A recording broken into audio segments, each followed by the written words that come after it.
Look, I'm not here to sugarcoat this. What's happening right now in the banking sector should terrify anyone with significant savings. And I mean genuinely terrify you. Because while mainstream media feeds you stories about economic recovery and stable markets, there's a parallel reality unfolding that most people won't see until it's too late. Let me paint you a picture of what's actually happening behind the scenes. Gold just achieved over 50 all-time highs this year. 50. That's not normal market behavior. That's not speculation. That's institutional panic buying disguised as strategic allocation. And when you understand who's buying and why, you'll realize this isn't about making money anymore. It's about not losing everything. Central banks globally are accumulating gold at the fastest pace we've seen in decades. These aren't retail investors chasing trends. These are the institutions that literally print money, and they're converting that paper into physical metal as fast as they can. Think about that for a second. The people who control the monetary system are abandoning their own currencies in favor of gold. What do they know that you don't? Here's what keeps me up at night. The banking system operates on a fractional reserve model. Your bank doesn't actually have your money sitting in a vault somewhere. They have a tiny fraction of it, and the rest is loaned out, invested, leveraged into derivatives, or tied up in assets that can evaporate overnight. When you deposit money, you're essentially giving the bank an IOU, and they're giving you an IOU back. It's IOUs all the way down. Now, under normal circumstances, this system works because not everyone withdraws their money at once. But we're not in normal circumstances anymore. We're in an environment where trust in financial institutions is eroding faster than most people realize. And when trust breaks, the entire house of cards collapses. Let me tell you about something most financial advisors won't mention. The FDIC, which supposedly insures your deposits up to $250,000, has roughly $128 billion in its insurance fund. Sounds like a lot, right? Until you realize that there are over $10 trillion in insured deposits across American banks. That's a coverage ratio of about 1.28%. If even a small percentage of banks fail simultaneously, the FDIC is completely overwhelmed. Your insurance is backed by a promise that can't possibly be kept in a real crisis. And here's where it gets really interesting.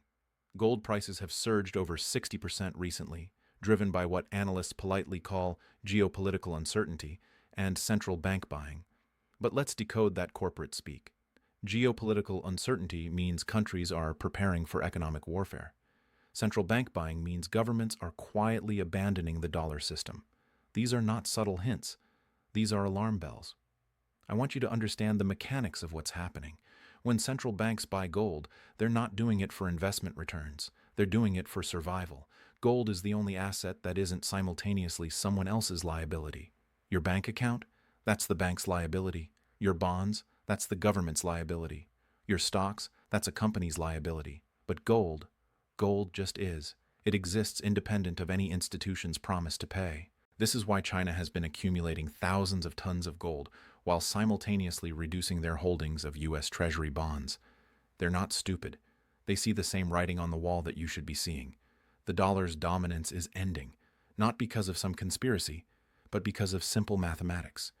You cannot print unlimited currency without consequences, and those consequences are now manifesting in real time. Let me share something that should make your blood run cold. In previous banking crises, there was always a lender of last resort. The Federal Reserve could step in, print money, and bail out failing institutions. But what happens when the crisis is in the currency itself? What happens when the problem isn't that banks need more dollars, but that dollars themselves are becoming worthless? You can't print your way out of a currency crisis. You can only accelerate it. This is exactly what happened in Weimar Germany, in Zimbabwe, in Venezuela. The pattern is always the same. First, the government prints money to solve short-term problems. Then inflation starts creeping up. Then the government prints more money to combat the effects of inflation. Then inflation accelerates. Then people lose faith in the currency. Then the currency collapses. We're somewhere in the middle of that sequence right now, and most people are sleepwalking through it. Now, I know what you're thinking. But the dollar is the world's reserve currency. It's different this time. And you're right that it's different. It's worse. Because when the world's reserve currency fails, there's no backup system. There's no bigger economy to absorb the shock. The entire global financial system resets, and anyone holding paper assets when that happens gets wiped out. Here's what the smart money is doing right now. They're converting paper wealth into hard assets, real estate, commodities, and especially precious metals. Gold and silver aren't just investments anymore, they're lifeboats, and the number of seats on those lifeboats is limited by physical supply. Speaking of which, let me address something important. If you're sitting on $100,000 or more in retirement accounts, you need to understand how gold IRAs work. I've put together a comprehensive guide that covers exactly how to get physical gold into your retirement account without triggering tax penalties. It's in the description below. This isn't about making a quick buck. This is about preserving what you've spent decades building. Worth checking out if you're serious about protecting your retirement. But let's get back to the bigger picture, because what's coming next is going to catch most people completely off guard. The banking system is facing a perfect storm of problems simultaneously. Commercial real estate is collapsing. Regional banks are sitting on massive unrealized losses in their bond portfolios. Credit card defaults are rising. Auto loan delinquencies are spiking. And all of this is happening while interest rates remain elevated, which means banks can't earn their way out of trouble. You want to know how bad it really is? Look at what happened with Silicon Valley Bank, Signature Bank, and First Republic. These weren't small community banks. These were major institutions with billions in assets, and they collapsed in a matter of days. Not months. Days. And the only reason we didn't see a complete systemic meltdown was because the Federal Reserve stepped in with emergency lending facilities and the FDIC arranged shotgun marriages with bigger banks. But here's the problem. Those emergency measures didn't fix anything. They just kicked the can down the road. The underlying issues, the structural problems in the banking system, they're all still there. They're actually worse now because banks have even more exposure to risky assets and even less capital cushion to absorb losses. And this is where gold becomes absolutely critical. Throughout human history, every single fiat currency has eventually failed. Every single one. The average lifespan of a fiat currency is around 27 years. The dollar has been a pure fiat currency since 1971 when Nixon closed the gold window. We're now over 50 years into this experiment, and the cracks are showing everywhere. Think about what's happened to your purchasing power over the last few years. Your grocery bill has doubled. Your energy costs have skyrocketed. Your rent or mortgage payment takes a bigger chunk of your income.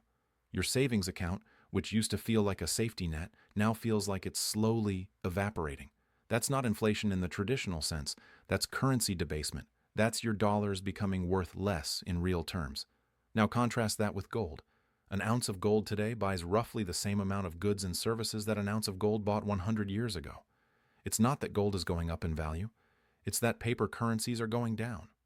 Gold is the constant. Everything else is relative to it. This is why central banks, the institutions that create fiat currency, are hoarding gold. They understand that when the current monetary system resets, gold will be the foundation of whatever comes next. It always has been. For thousands of years, gold has been the ultimate form of money, and no amount of financial engineering or monetary policy can change that fundamental reality. Let me tell you about something that's happening right now that almost nobody is talking about. The BRICS nations, Brazil, Russia, India, China, and South Africa, along with several new members, are actively working to create an alternative to the dollar-based financial system. And the foundation of that alternative system? Gold. They're not being subtle about it. They're openly discussing gold-backed trade settlements and gold-backed currencies. When this system goes live, and it will, the demand for dollars will plummet.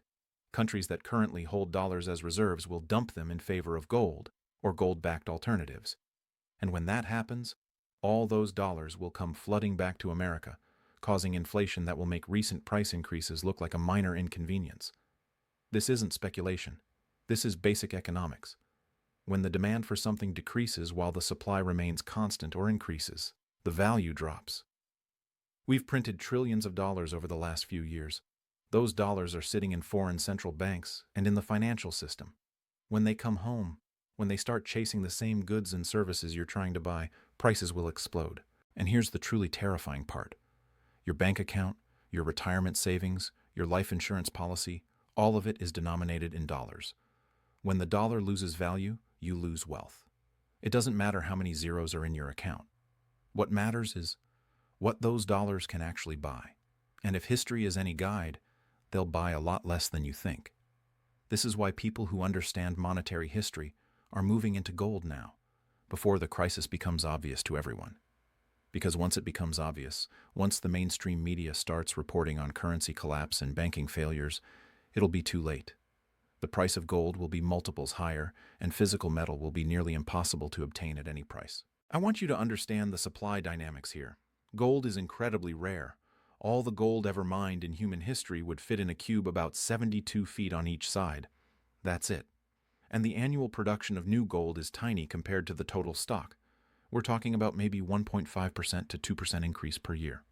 Compare that to the money supply, which can be increased by 20%, 30%, even 40% in a single year through monetary policy. This supply constraint is why gold maintains its value over time. You can't print more gold. You can't create it out of thin air. You have to dig it out of the ground, 1 ounce at a time, at enormous cost and effort. This physical limitation is a feature, not a bug. It's what makes gold money and everything else just currency. Now let's talk about what happens in a real banking crisis. Because most people have never experienced one and don't understand how fast things can deteriorate. In a true crisis, banks close their doors. ATMs stop working. Credit cards get declined. Your digital wealth becomes inaccessible. And by the time the banks reopen, if they reopen, your account balance might be worth a fraction of what it was before. This has happened repeatedly throughout history. In Cyprus, depositors woke up one morning to find that the government had confiscated a percentage of their bank accounts to bail out failing banks. In Greece, capital controls limited how much money people could withdraw. In Argentina, bank accounts were frozen and then converted to devalued currency. This isn't ancient history, this is the last 15 years. And every single time, the people who had physical gold were protected. They could still transact. They could still preserve their wealth. They could still feed their families and keep their businesses running. Because gold doesn't depend on banks being open or payment systems functioning. It's wealth you can hold in your hand. I need you to understand something crucial. The financial system is built on confidence. As long as everyone believes their money is safe, the system works. But the moment that confidence cracks, the moment people start questioning whether their deposits are truly secure, you get a bank run. And in the age of digital banking, a bank run doesn't take weeks. It takes hours. You can transfer your entire life savings out of a bank with a few clicks on your phone. So can everyone else. And when everyone tries to do it simultaneously, the system freezes. This is why banks have daily withdrawal limits. This is why they can legally restrict access to your money during times of crisis. Because they know they don't actually have your money. They have a fraction of it, and the rest is tied up in assets they can't quickly liquidate. Gold solves this problem completely. When you own physical gold, you own it outright. There's no counterparty risk. There's no institution that can freeze your access. There's no government that can confiscate it with a keystroke. It's yours, completely and totally, in a way that digital wealth can never be. This is why wealthy families have held gold for generations. This is why central banks never sell their gold reserves, only accumulate more. This is why every major financial crisis in history has been followed by a surge in gold prices. Because when everything else fails, gold remains. Let me share some numbers that should make this crystal clear. Gold has returned over 60% recently, while stocks have been volatile and bonds have lost value. But more importantly, gold has preserved purchasing power over decades and centuries. If your grandfather had bought gold in the 1970s, it would have protected him through multiple recessions, multiple banking crises, and multiple currency devaluations. That same gold would be worth multiples of what he paid, while the dollars he didn't convert to gold would have lost over 85% of their purchasing power to inflation. This isn't about getting rich. This is about not getting poor. This is about making sure that the wealth you've accumulated over your lifetime doesn't evaporate in a banking crisis or currency collapse. This is about having a financial insurance policy that actually works when you need it most. And here's what most people don't realize. We're not in the early stages of this crisis. We're in the late stages. The warning signs have been flashing for years. The money printing, the bank failures, the geopolitical tensions, the central bank gold buying, all of it has been building toward a climax. And that climax is coming soon. When it arrives, when the banking system finally breaks under the weight of its own contradictions, there will be two types of people. Those who prepared and those who didn't. Those who hold physical gold and those who hold paper promises. Those who understood what was coming and those who believed everything was fine until it wasn't. The choice is yours. You can continue trusting a system that's showing every sign of imminent failure. You can keep your wealth in digital form, dependent on institutions that are over-leveraged and undercapitalized. You can hope that somehow this time will be different, that the laws of economics and history won't apply. Or you can do what smart money has been doing for thousands of years. You can convert paper wealth into real wealth. You can buy physical gold and silver. You can create a financial foundation that doesn't depend on any government's promises or any bank's solvency. You can protect yourself and your family from what's coming. Because make no mistake, something is coming. The mathematics of our current system guarantee it. You cannot have infinite debt, infinite money printing, and infinite leverage without consequences. Those consequences are now manifesting in real time, and they're accelerating. The banking system is fragile in ways that most people don't understand and can't see until it's too late. Your deposits are at risk. Your retirement accounts are at risk. Your entire financial future is at risk if it's denominated in paper currency and dependent on institutional stability. Gold is your escape hatch. It's your insurance policy.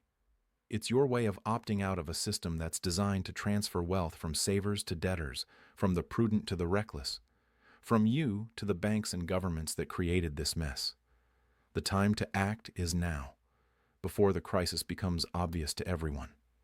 Because once it's obvious, once the mainstream catches on, the opportunity to protect yourself at reasonable prices will be gone. Gold will be multiples higher, physical metal will be scarce, and you'll be competing with millions of other people who suddenly realized what you're realizing right now. Don't let that happen. Don't be the person who saw the warning signs and did nothing. Don't be the person who trusted the system until the system failed them. Be the person who took action, who protected their wealth, who secured their family's financial future while there was still time. Your life savings are at stake. The banking system is collapsing in slow motion, and gold is the only asset that's proven itself through every crisis in human history. The question isn't whether you should own gold. The question is how much longer you're going to wait before the decision is made for you by circumstances beyond your control.